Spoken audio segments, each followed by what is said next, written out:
Okay, sir. Yes, sir. The national chairman of our great party, His Excellency Senator Professor Anyim, my boss. The Deputy National Vice Chairman, North, the Deputy National Vice Chairman, South, the National Secretary, distinguished members of the National Working Committee of our great party. Let me very specially thank you for this opportunity granted to me to be with you this afternoon. It's a privilege that I would not take for granted, particularly knowing how busy you are at this point in time. National Chairman, my mission will be brief. I want to inform you that a few minutes ago, I returned my completed expression of interest and nomination form.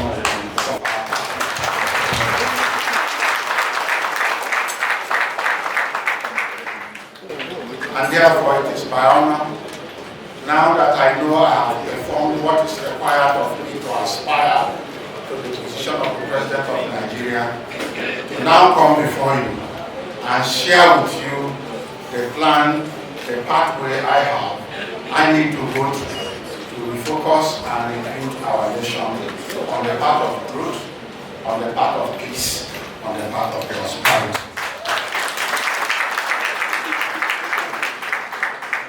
Mr. National Chairman, in doing this, despite the fact that I have picked the form, completed the form, returned the form, I think the NWC deserve to be notified in writing of my desire to contest this election. I therefore have prepared my expression, my identification of my intent to contest this election in writing for every member of my committee.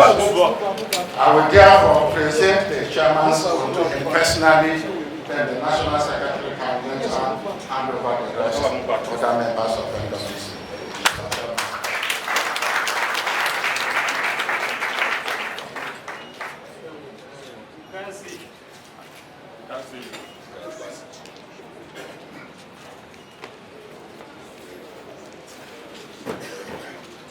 Mr. Chairman, in appreciating the honor done to me this afternoon, I will not fail to congratulate you and your team for emerging as the new leaders of our party.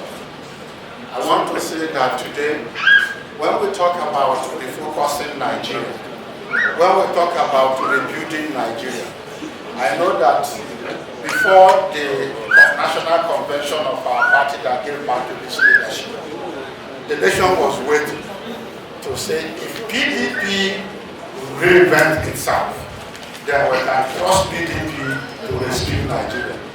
And today, PDP has reinvented itself. The national convention was good, it was peaceful, it was coordinated, and it had delivered effectively on this new leadership of our country.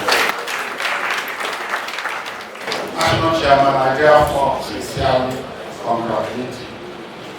Let me also say that I have one vision for Nigeria.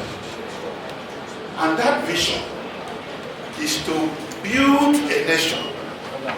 And if you like, rebuild Nigeria to that nation that all of us shall be proud of.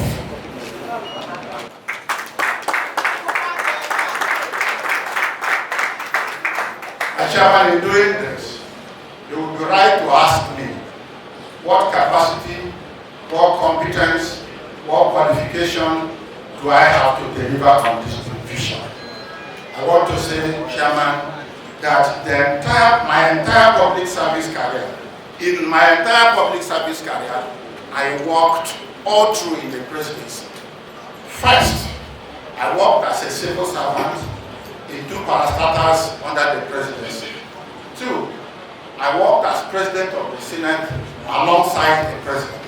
3rd, I worked as secretary to government of the Federation under which I functioned as the engine room of the presidency in that glorious administration, in that glorious PDP administration, under the leadership of President Goodluck.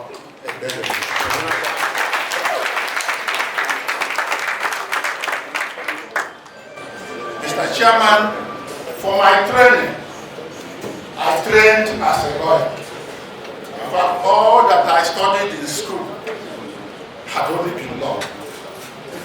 I have a bachelor's degree in law.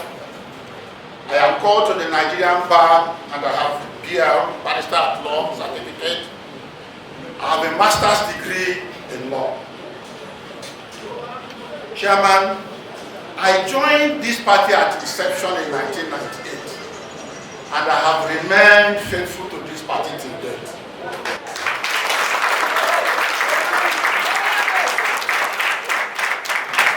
Mr. Chairman, my experience qualifying me for this job is cognate, my capacity is proven, my knowledge of our country is profound, and my nationalistic disposition has been established.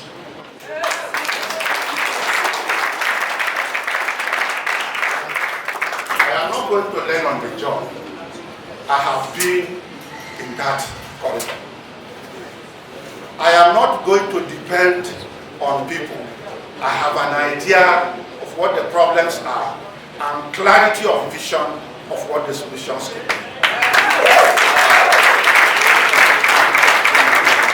Chairman, the only request I'm placing on the table today that if you give me the ticket of PDP to fly the flag of this party for the general election of 2023, I will go ahead to win that general election. Yes! Yes! Yes! I will return to government as president of Nigeria. Yes! I will continue the good work PDP. Yes!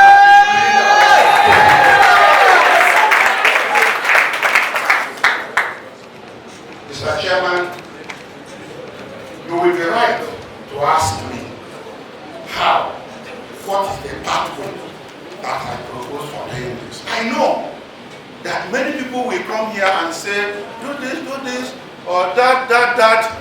I will tell you what the problems are. I will tell you what I will do. I will tell you what will be the outcome. Nigeria, Mr. Chairman, if I run this country for 1 year, and you don't see the difference between light and darkness, you can recall me. Yeah!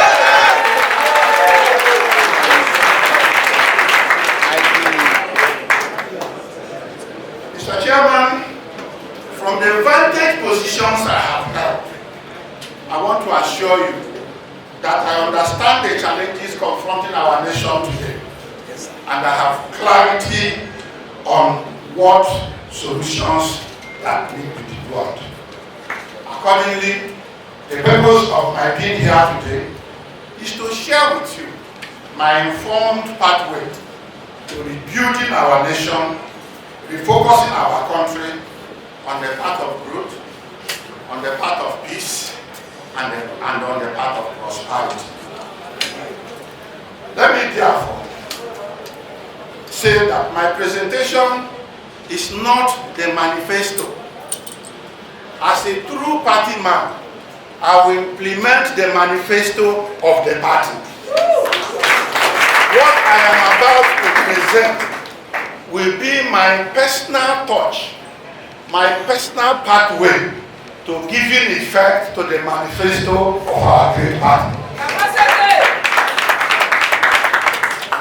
So, Chairman, to lay out this pathway, can you help me, Chairman? To lay out this pathway, which is evidently informed, and indeed I believe, deployed under my leadership, will resolve all the challenges and questions that we have of Nigeria today. I will address them into three broad categories: political, economic, and social integration. I know that some people will shy away from the political side. But Chairman, I want to say that the crux of the matter, the real problem that is holding us down today in this country is political. I will set up on a political agenda that actually will redirect the country on a new foundation, on a new political foundation that will now set us out on the path of peace, on the path of growth, on the path of unity, on the path of harmony. Chairman, in developing these policies, I will have to put before you the challenges that will inform the approach I will adopt.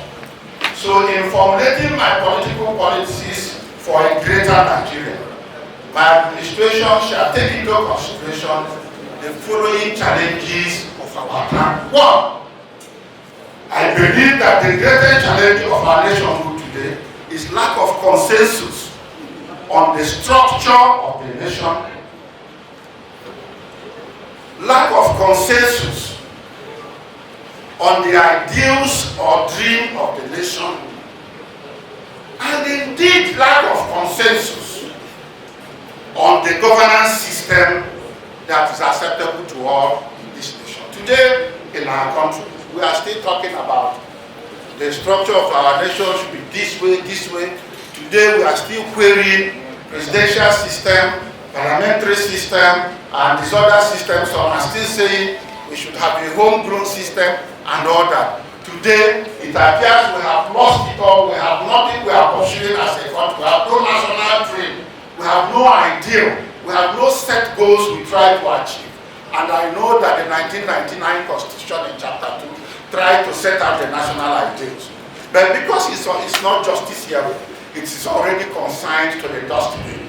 We need to re-inspire an ideal, a dream that this nation and all of us shall commit to, and now build on it to achieve the nation of our dream. And in doing this, Mr. Chairman, we have before us the fact that at the formation of this nation, there were a lot of negotiations, a lot of constitutional conferences. Even the Winning Kings Committee was set up to address the fears of the minority. What lesson do we take from this? The lesson is that every component of our polity need to have a buy-in of the direction we want to go as a nation before they commit to it. And if they went through this process to get to where they took off as a nation, I think now that we are at a crossroad, it is proper that we take steps to go through this all over again to get at a direction for our future. Chairman, again, in formulating our policies under this political arrangement, we will also be sure that we are operating democracy. And democracy is government of the people, by the people, and for the people. If you have this at the back of your mind, you will agree with me that once you throw a policy at the people and they do not have a buy into it, it does not work. And so we shall lay out a modality, a pattern, a process that must secure the buy-in of the people in all that we choose to do. And when we have the buy-in of the people, we will all commit to making progress as a nation. So, last week, Chairman, given this program, given these problems, these challenges, political challenges we have, what will I do? My pathway to a greater Nigeria.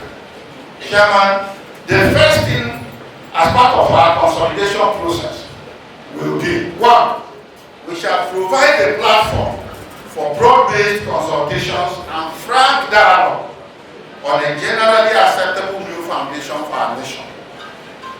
We shall put the machinery in motion to harvest the views and secure the buy-in of all components of our polity and build consensus on, one, the structure of our nation, the acceptable governmental system that's good for us, and we shall benchmark agreed national aspirations to which all of us shall commit to.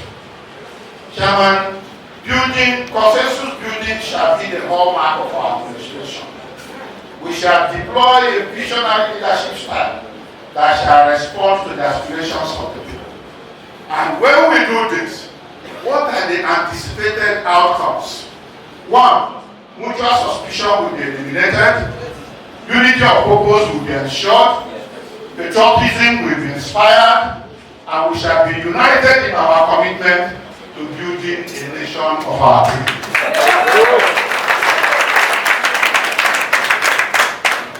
Chairman, short of getting the political foundation right is to amount to building at nothing. My administration will first commit to this and get every person on the same page that we have no other country.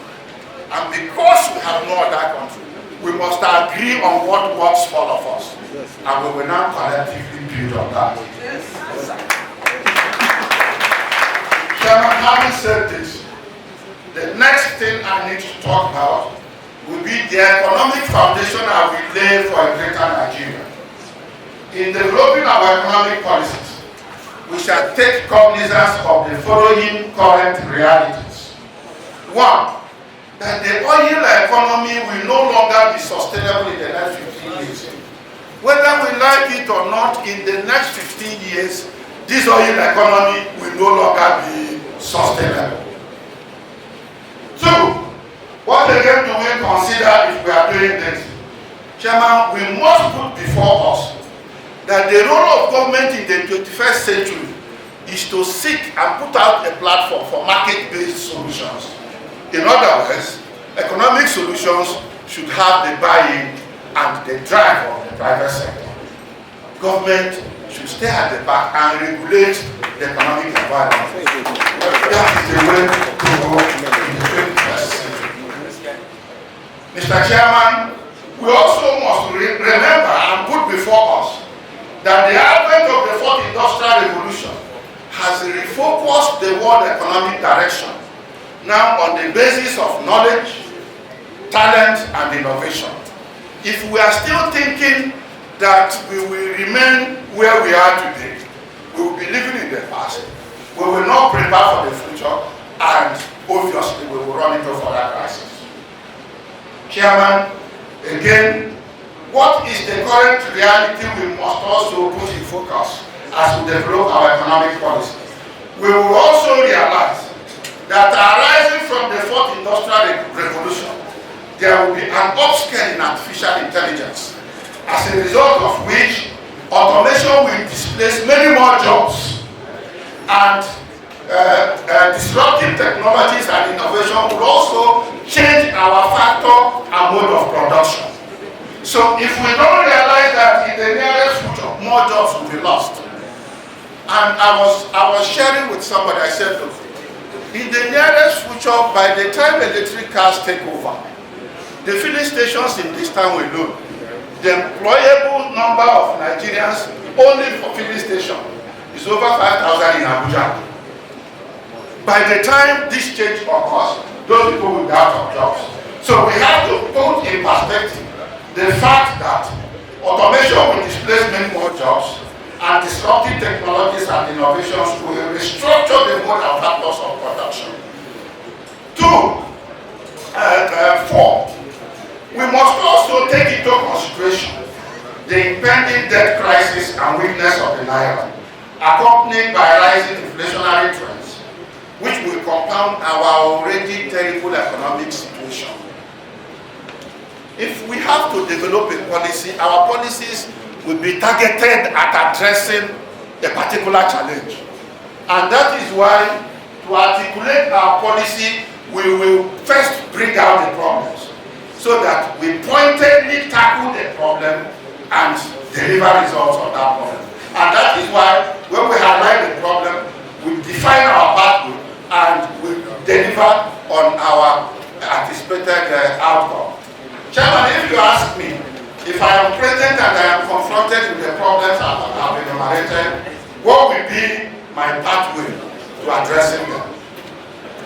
In view of the above, our economic agenda shall therefore be anchored on three following principles. 1, industrialization. 2, talent and innovation. 3, science and technology. If I can take them one by one, we shall promote industrialization at various scales, large, medium, small scales. This will drastically reduce importation, improve local production, and of course, strengthen the naira. We shall promote micro, small, and medium enterprises. Our policy on this shall segment the enterprises according to their sectors: technical, hybrid, recreation, instructional, and so on. Then we will support them with training, marketing, technology, and startup funds. The whole idea is that we must capture the challenge of unemployment from the source. Mr. Chairman, the second we are to do on our economic policy will be the talent and innovation component. Talent and innovation shall be the flagship of our knowledge-based component of our economic agenda. Our target will be to unleash the creativity of our young people. And in doing this, we shall establish and create at various points of the country innovation hubs. We shall establish innovation hubs at various parts of the country and back them up with startup funds and therefore give opportunity for information technology and e-commerce to thrive. Yes. The ultimate goal again will be to guarantee gainful employment, especially for our youth, encourage productivity, attract foreign investment via venture capital, and strengthen the naira. The third economic policy we must pursue will be science and technology. Through science and technology, we shall reposition our mode and factors of production to fit into the fourth industrial revolution. This shall affect all sectors, including agriculture, but more particularly the enablers of growth and prosperity, i.e., security, infrastructure, healthcare, education, governance, justice, and so on. Today, I know that people will come and focus on security as a sector. Let me emphasize that in development economics, security, health, education, and all that, justice system, and all that are classified as enablers. These are the environment that enables growth. If you don't have it, you won't have growth. So we will treat them as such. And what are we saying? We will deploy science and technology in actually all the policies we will develop in handling them. Today is so shameful to imagine that you will kidnap hundreds of children, you will keep them in one place, and government will be at a loss in today's world of what to do. For us in government, I want to assure you that by the time we deploy technology in handling security, we will be precise, we will be prompt, and we will nip it in the bud. Chairman, if we do this, what will be the anticipated outcome of our economic pathway? We will refocus our economy on the path of the new world economic direction. We will drastically reduce importation, improve local production, and strengthen the naira. We will promote productivity, which will now enhance private sector participation in the economy. And I want to say clearly that private sector participation in the economy will be the fulcrum of our economic model. Gainful employment will be enhanced, dignity of labor will be restored. Foreign direct investment will improve, foreign venture capital will be attracted. Science and technology will ensure that our mode and factors of production is adapted to the demands of the fourth industrial revolution. Modernity, precision, quality, and systematic processes and procedures will sharpen and deliver expected results on all the enablers of growth and prosperity. Chairman, finally, what will I do? Again, to reposition our country on the path of growth, on the path of peace, on the path of prosperity. The last I will do is national integration and social harmony. In developing our policies under this segment, we shall be conscious of the following. One, that never before in our history has our country been ever so divided on the line of ethnicity and religion. That separatist agitation have become a national problem. Boko Haram asking for Islamic State, IPOP asking for Biafra State, Sunday Igboho and his team asking for Dudua State, and so on. Mr. Chairman, kidnapping and banditry have become a choice occupation. The root cause of all these agitations, the root cause of all these challenges, we believe, are bad governance, discrimination, nepotism, mediocrity, and the kind of Mr. Chairman, in our country today, it is obvious that non-state actors have unhindered access to superior firearms that they can confront and overcome state actors. Mr. Chairman, this should be a matter of concern to everyone. Mr. Chairman, it is also clear today that the capacity of the state to protect lives and property has been grossly weakened.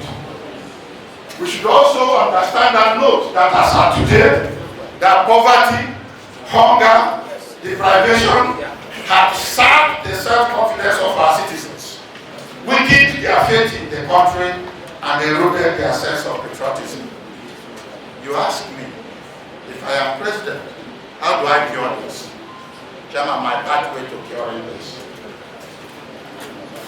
Our national integration policies shall evolve as follows. One, we shall run inclusive governance that shall reflect the federal character of our country without compromising merit and competence. We shall promote equality of all citizens before the law and protect the independence of the judiciary. In line with the rule of law, we shall promote strong institutions, promote and protect the sanctity of life as well as the rights and liberties of our citizens. We shall promote consultation, dialogue and negotiation in order to secure the buy-in of our citizens in the governance process. We shall efficiently and effectively manage our diversity within the framework of equity, justice, fairness, and inclusion. If we do this, what are the anticipated outcomes? One, women, youth, and diaspora shall be adequately mainstreamed into our national records. Two, citizens shall be proud of their country and relate with each other on the basis of shared destiny and shared identity. Citizens shall be at liberty to aspire to any opportunity in the land on the basis of competence and capacity. Discrimination on the basis of ethnicity and religion will be eliminated. Citizens shall play active role in policy formulation, and we shall above all uphold the rule of law. Chairman, in conclusion, if I appear before you today without touching on the raging issue of zoning in our party, my presentation will not be complete.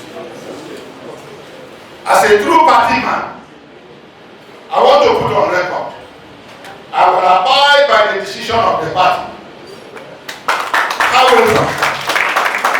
However, I want to state as follows, that democracy thrives on three certainties: certainty of tenure, certainty of structure, and certainty of process. Once any of these certainties is lacking, the danger is clear. Democracy will disrupt justice and enthrone immunity, and that organization will plunge itself into crisis. My appeal is that zoning, being fundamental principle of our party, should not be jettisoned.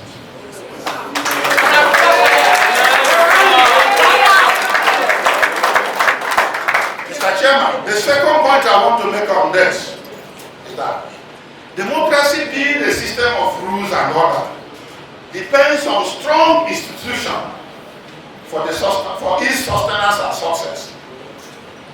When a system can no longer defend its rule, it will enthrone the reign of might as against the rule of law. My appeal accordingly is that PDP should defend Section 7.3c of its constitution. If for any reason the party is not, the institution of PDP is not able to defend this section of the constitution, you will enthrone the rule of might, and in the long run, the institution will be so weak and it will not protect anybody. Chairman, these are all that I think I should lay before you as my pathway to consolidating our country, refocusing our country on the path of growth, on the path of peace, and on the path of progress. I therefore seek your prayers and partnership on this collective journey. I trust that I can count on your support and goodwill at all times. And if you do, together we shall make Nigeria great again.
Mr. President,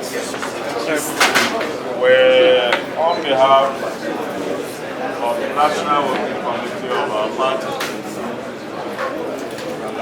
Well, please, can you get some silence, please?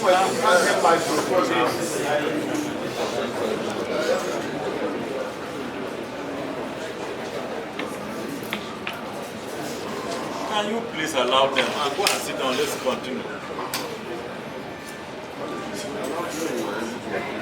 On behalf of the National Working Committee of the party, we want to sincerely thank our presidential aspirant, Anyim Pius, for that eloquent presentation. The presentation can only come from a PDP aspirant.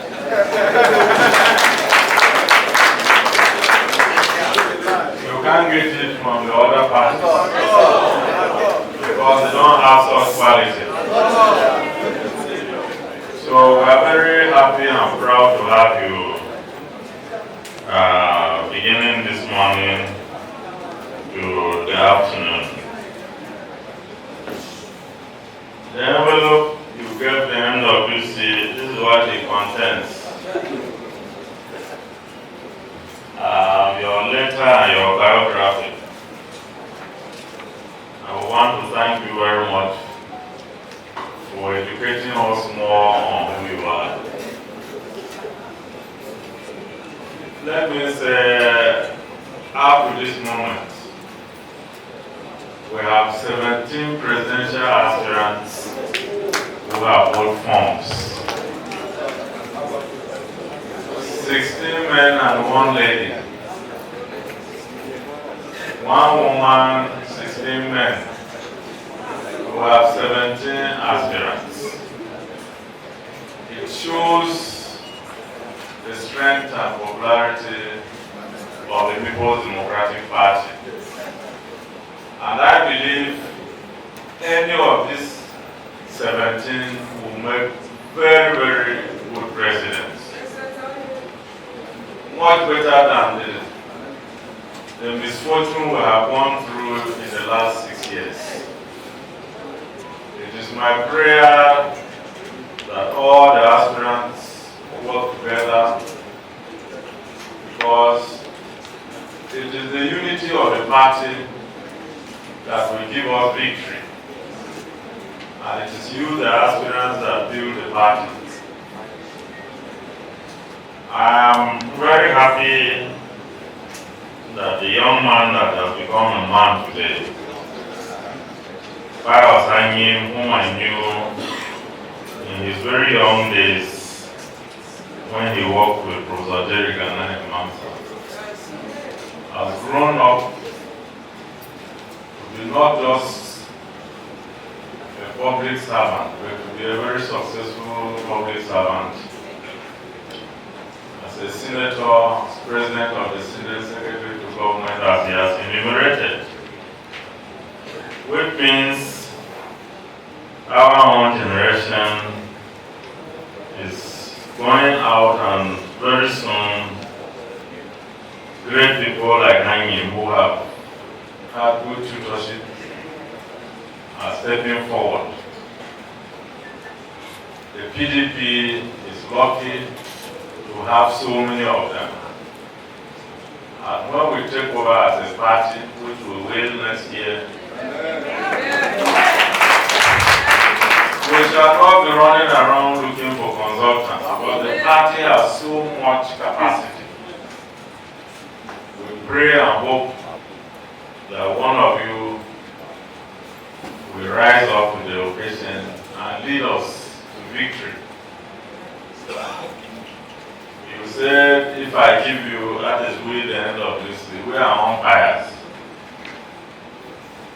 But we will make sure that, as in the PDP tradition, everything will be done transparently. At the end of the day, ordinary PDP member will determine who will be our presidential candidate. And when they make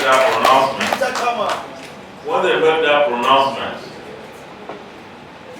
we pray and hope that everybody will abide by their decision, as we have always done since 1999.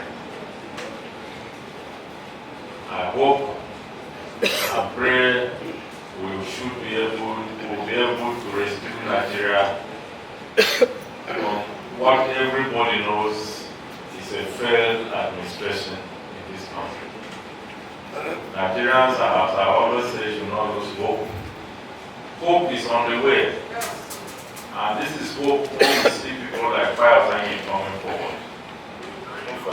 Thank you very much for coming with your big entourage, and I believe you will continue to work hard for the party as you have always done. I'm happy you said you have never left the party, and the party will never leave you. Thank you, and God bless you all. PDP!